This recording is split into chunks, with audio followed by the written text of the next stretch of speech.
We started 20 years before that. People used to say, "You're going to run for president? You're going to run." And I always said, no, no, no, I don't want. And then one day I said, let's give it a shot. And what I talked about then was the border, too. I think it probably was the number one issue for me. Back in 2015, 2016, I talked about the border. And now I talked about the border, but this border is much worse. We fixed the border. It was totally fixed. There was nothing to talk about. 2020, by the way, that election was totally rigged, but that's okay.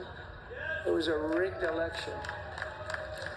You know, the only thing good about it, it showed how bad they are, showed how incompetent, and frankly, historically, this is a much bigger event. If that would have gone like it should have. The bad thing about it is some bad things happened, like a lot of people in our country that wouldn't be in our country right now. So, you know, that's the bad part. But I will say that it started in 2015, and right from the beginning, we went to the top. Day one, they announced Trump, and Trump went to number one and stayed there for the whole primary. And then we took on Hillary. She didn't look too happy today. We took on Hillary. A very nice person, but we took on Hillary and we defeated Hillary, and then we did much better the second time in 2020. You know, we got millions more votes. We got millions, like 10, 12 million more votes than we did the first time. No president has ever gotten that many more votes. I got like 9 million more than anybody else had ever gotten. And they said we lost.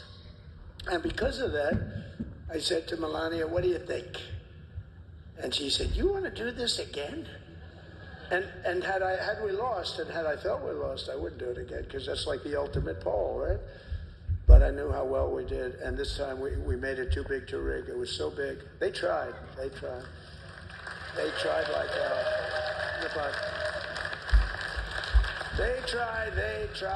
to do it, and around 9:02 they gave up. Last time they did bad things, but this time they just said, you know, I don't know if you saw, Mr. Speaker, in Washington, they had placards. They were all set to march. They thought it'd be closer.